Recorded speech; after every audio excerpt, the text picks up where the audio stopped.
நண்பர்களுக்கு வணக்கம். மன நிம்மதிக்காகவும், குடும்பத்தோட ஒரு நாள் பொழுத சிறப்பா கழிக்கணும் அப்படின்றதுக்காகவும் நெறைய பேர் வந்து மலை மேல இருக்கிற சுற்றுலாத்தலங்கள தேடி போவாங்க.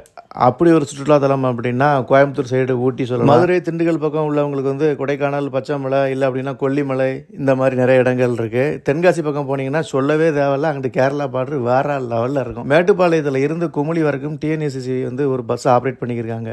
இந்த பஸ் வர ரூட் இருக்கு இல்லையா, இது எல்லாமே ட்ராவலில் என்ஜாய் பண்ணுறதுக்கு உண்டான ரூட்டுகள். மேட்டுப்பாளையத்துலேருந்து கிளம்பி கோயம்புத்தூர், பொள்ளாச்சி, பழனி, தேனி, கம்பம் வழியாக Kumily last stop. Coimbatore to Pollachi பார்த்தீங்கன்னா அந்த சிமெண்ட் ரோடு இருக்கும். அந்த சிமெண்ட் ரோட்டில் பஸ்ஸு போகிற ஸ்பீடை பார்த்தீங்க அப்படின்னா என்னமோ டாய்ஸ் கார் போன மாதிரி இருக்கும். அதை தாண்டி பொள்ளாச்சியில் இருந்து உடுமலை வழியாக பழனி வரும்போது ஃபுல் அண்ட் ஃபுல் இயற்கை காட்சிகள் எக்கச்சக்கமாக குமிஞ்சு கிடக்கும். அதுவுமே பார்க்குறதுக்கு அருமையாக இருக்கும்.